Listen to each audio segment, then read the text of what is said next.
mas lalong umiinit ang mga kaganapan. Sa si Gabo matapos ipakita sa teaser na tila malapit nang mabunyag kay Gabo ang matagal na niyang hinahanap na katotohanan, ang pagkakakilanlan ng taong responsable sa pagkamatay ng kanyang ina. Dahil dito, marami ang naniniwalang ito na ang magiging pinakamahalagang yugto ng kanyang paghihiganti. Ayon sa ipinakitang mga eksena, tila mapupunta ang lahat ng ebidensya sa ama ni Sam, dahilan upang lalong mabuo ang hinala ni Gabo. Gayunman, hindi pa malinaw kung ano ang tunay na nangyari at kung may iba pang lihim na mabubunyag habang umusad ang kwento. Dahil dito mas tumindi ang pananabik ng mga manonood sa mga susunod na episode.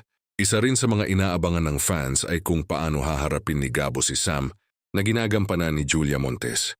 Marami ang nagtatanong kung gagamitin ba ni Gabo ang nararamdaman ni Sam bilang bahagi ng kanyang plano o kung unti-unti siyang mahuhulog sa kanya habang isinasakatuparan ang kanyang misyon.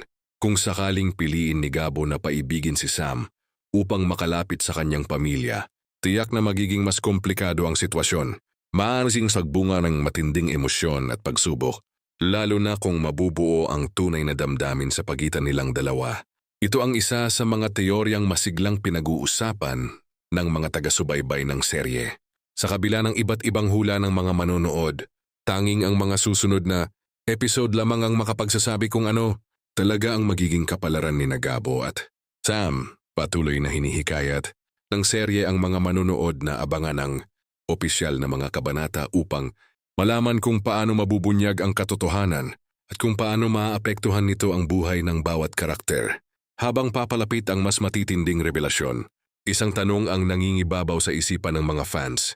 Kapag nalaman na ni Gabo ang buong katotohanan tungkol sa pagkamatay ng kanyang ina, paghihiganti nga ba ang kanyang pipiliin? O mananaig ang pag-ibig na maaaring mamagitan sa kanila ni Sam